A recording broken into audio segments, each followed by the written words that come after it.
Meu pai. Meu pai sempre foi muito sensível ao que costuma chamar de o outro lado do véu.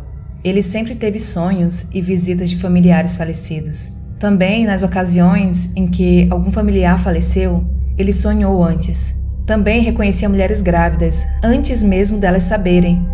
Além de sua enorme sensibilidade com os vivos, sabia que alguém estava com algum problema apenas de olhar para ela, e algumas vezes até sabia qual problema, mesmo que ninguém o contasse. Com esse dom, ele sempre procurou ajudar as pessoas à sua volta. Por isso, cresci rodeado de irmãos, que eram jovens adultos, e às vezes adolescentes e até famílias inteiras, a quem ele ofereceu abrigo, ajuda, alimento e apoio. Moramos muitos anos numa cidade bem pequena, e por lá ele é muito conhecido e benquisto. Em 2020, meu pai adoeceu. Não sabíamos o que ele tinha. Eu mesma gastei muito levando-o a médicos para descobrir o que ele tinha. Até que um dia, meu esposo e meu irmão mais velho o levaram ao médico, e lá ele teve uma convulsão e precisou ser internado com urgência. Foi o período mais triste e sofrido da minha vida até hoje. O coração do meu pai estava muito grande e fraco, parando aos poucos de bater, o que fez com que ele tivesse falência múltipla dos órgãos. Por isso ele sentia mal-estar em diferentes partes do corpo. Enfim, meu pai ficou internado por 1 mês e meio, passando 3 semanas no hospital e 3 semanas na UTI. Ele teve um infarto e passou 5 minutos como morto. Ele ficou apenas sustentado pelas máquinas e os médicos permitiram que nós o visitássemos na UTI para que pudéssemos nos despedir dele, pois, segundo o médico, ele faleceria a qualquer momento. Foi uma dor indescritível. Porém, ele sobreviveu. Os próprios médicos diziam que ele era um milagre, pois seu coração voltou a bater sem precisar das máquinas, fazendo com que seus órgãos voltassem a funcionar. Porém, quando meu pai teve alta, ele ficou com muitas sequelas. Ficou um tempo sem poder falar, devido a uma traqueostomia que precisou fazer, mas se recuperou e reaprendeu a falar. Precisou de fisioterapia para voltar a andar e se mexer, mas o mais difícil foi a memória. Além de ter esquecido muitas coisas, principalmente o fato de que seus filhos agora são adultos, ele esqueceu que algumas pessoas queridas já haviam falecido. Muitas vezes, meu pai perguntava pela sua mãe. Minha avó faleceu antes de eu nascer, e eu não a conheci. E quando meu pai perguntava por ela, eu não sabia o que dizer.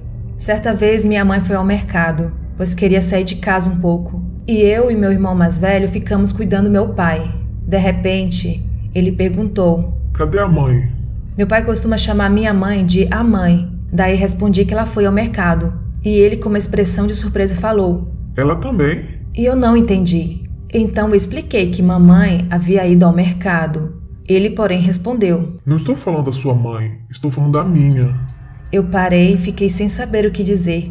Ele então começou a resmungar: "Ah, pronto. Se a Mari encontrar com a minha mãe no mercado, as duas vão ficar conversando e não voltam nunca mais." Eu e meu irmão nos olhamos sem saber o que dizer. Então, vendo que meu pai estava ficando muito irritado, eu falei: "Pai, vovó não mora aqui. Ela não foi ao mercado.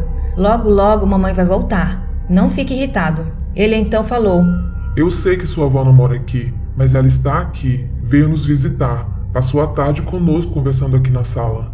Eu não soube o que dizer. Não podia dizer que minha avó morrera antes mesmo de eu nascer, pois temia que isso pudesse reprimi-lo, já que ele não estava com sua memória em perfeito estado. Deixei ele resmungando. Quando minha mãe voltou, contei a ela o ocorrido, e ela disse que ele havia falado da mãe dele o dia inteiro, que insistia que ela estava ali, e conversava sozinho, dizendo que estava falando com a mãe dele. Minha mãe sentia muito medo, mas disse que se fosse mesmo a vovó, então estaria tudo bem. Em outra ocasião, meses depois, meu pai já estava muito melhor. Já lembrava de muita coisa. Não esquecia mais que agora eu sou adulta, casada e moro em minha própria casa. Já andava e ia ao mercado com minha mãe. Como ele estava melhor e mais independente, minha mãe resolveu arrumar um emprego, pois ela estava dedicando todo o seu tempo ao meu pai. Ela começou a trabalhar no restaurante e por isso chegava em casa tarde da noite. Geralmente, meu pai fica bem o dia todo. Porém, à noite, quando se aproxima do horário da minha mãe voltar, meu pai fica apreensivo e nervoso até que ela chegue. Geralmente, eu o visito neste horário e ajudo para que ele não fique tão nervoso. Uma certa noite, eu tive um compromisso e não fui para casa. E meu pai começou a me ligar, muito nervoso, pois ligou várias vezes para minha mãe e ela não o atendia. E já era a hora dela sair do trabalho, e ela o ligava todos os dias, mas agora ela não estava atendendo. Ele começou a chorar, achando que algo de ruim havia acontecido com minha mãe. Então eu comecei a tentar entrar em contato com ela, mas também não conseguia. Liguei então para o estabelecimento onde ela trabalhava e fui informada de que ela já havia saído e que estava tudo bem. Liguei para o meu pai e disse que ela já estava a caminho de casa e tentei acalmá-lo. Eu não podia sair para vê-lo ou procurar minha mãe. Então tentei conversar com ele e dizer que provavelmente o celular dela havia descarregado. Alguns minutos depois, a minha mãe chegou em casa e eu continuei no meu compromisso. No dia seguinte pela manhã, minha mãe me mandou uma mensagem explicando que o celular dela havia caído no chão e parado de funcionar e que por isso não conseguiu ligar para o meu pai. E também dizia que meu pai contou que a mãe dele estava com ele dizendo que minha mãe estava bem e que ele não precisava se preocupar. Naquele mesmo dia, minha mãe veio me visitar e me contou pessoalmente com mais detalhes a história. Ela disse que quando chegou em casa, ele estava muito nervoso, mas se acalmou depois e disse a ela que a mãe dele e uma outra mulher que ele não reconheceu estavam com ele e disseram que ela estava bem e que seu celular havia caído no chão. Ele disse que viu o celular dela desmontado, mas disse que não conseguia se acalmar, mesmo com elas mostrando isso a ele. Minha mãe jurou que ele havia contado isso antes mesmo que ela explicasse a ele o que havia acontecido. Então ela me olhou e disse: "Seu pai sempre foi assim, e diante disso só me resta acreditar." O telefone dela voltou a funcionar quando ela chegou em casa. Esse relato foi enviado no e-mail assustadoramente@outlook.com.